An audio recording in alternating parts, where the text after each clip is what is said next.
So believe it or not, I got another lawnmower in yesterday. You can see that I got the back end pulled up on the on it, so it's off the ground. And it had a flat tire and a dead battery. So I mean, it's just not a lot of work. I had to order an inner tube. The inner tube, one inner tube was $30 for this thing.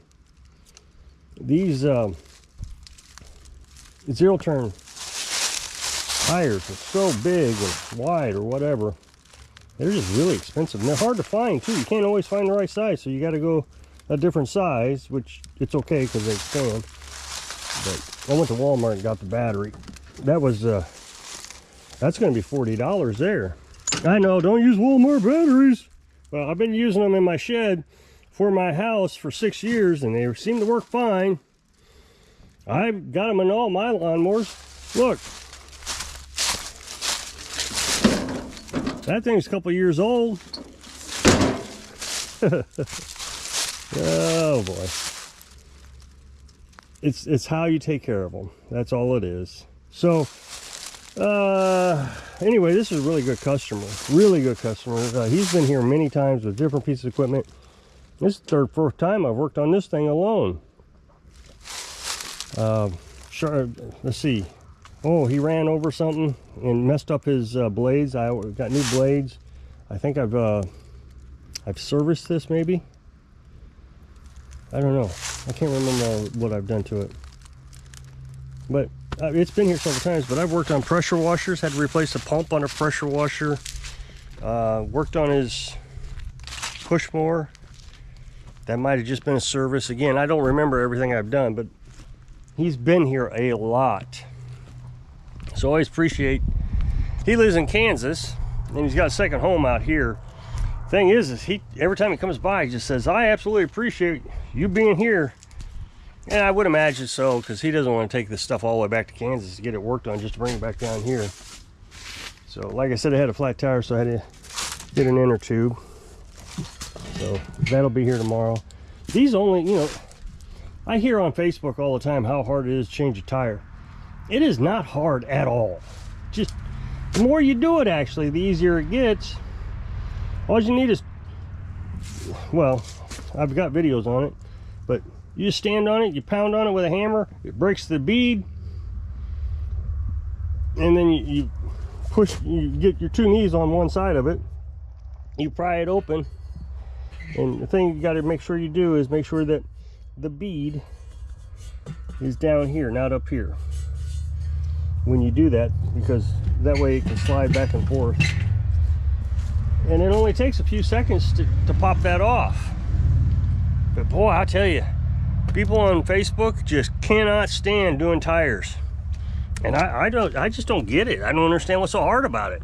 I don't even have a machine. I've thought about going and getting one, and I've decided not to do it. You can go to Harbor Freight and pick them up for like 60 bucks or 50 bucks or something.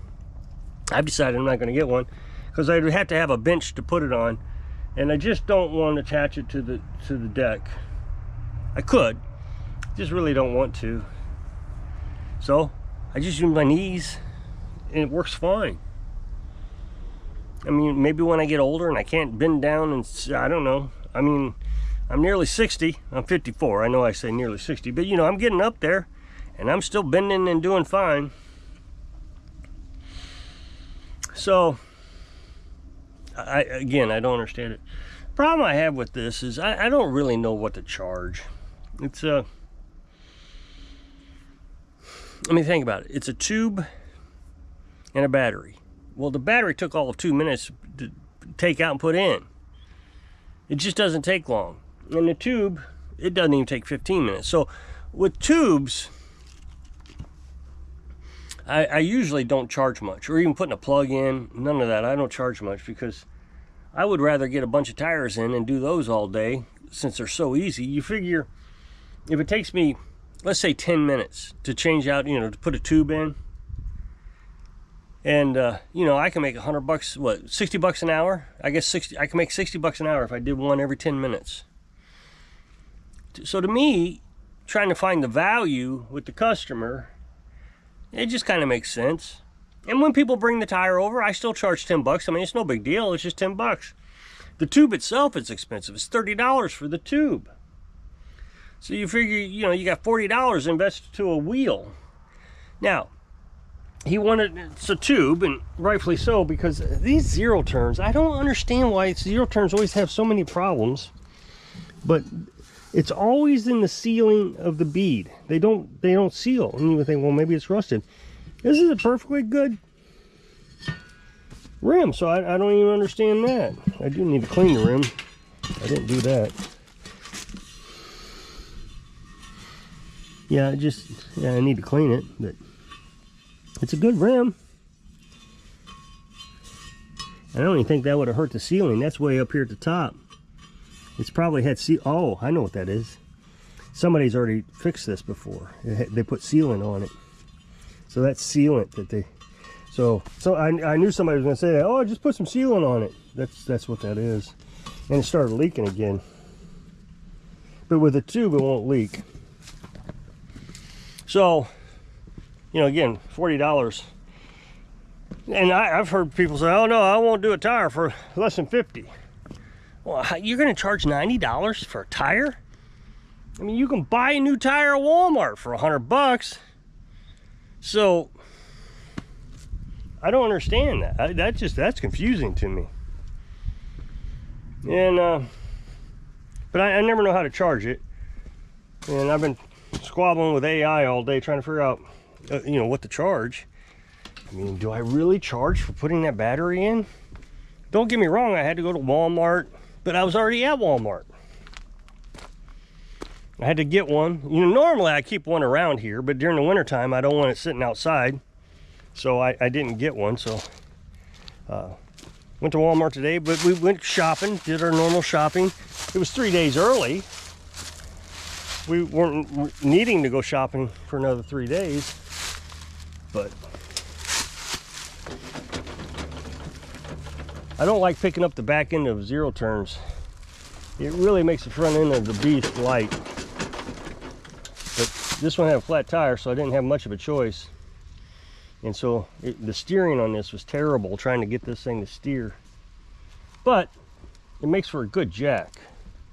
It really, I can lift these things up. It's just perfect. And when I want to jack it up, all I do is put a board or something, or even jack stands underneath this, and that keeps this from bouncing around.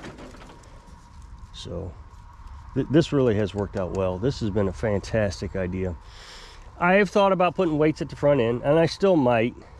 What I would like to do is buy some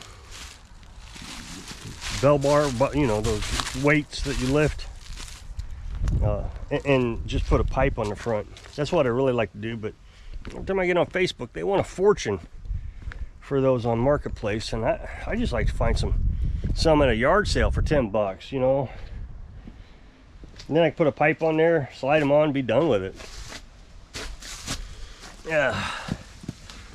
The other thing is I got to be careful that I can take the weights off easily, because when I use a trailer for that, the back end never has enough weight. So if I'm putting more weight on the front end, when I'm trying to trailer with that little cart, then I don't have any traction in the back. So, you know, just want to be careful that I have a way to get it on and off. So that's the idea on that. I'm just going to try to find some weights at a yard sale or something.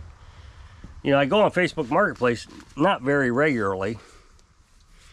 So, you know, I only think about it a couple times a year, I guess. What else is going on? There's not much. Like I said, we went shopping today. And, went to Save-A-Lot. I don't understand people.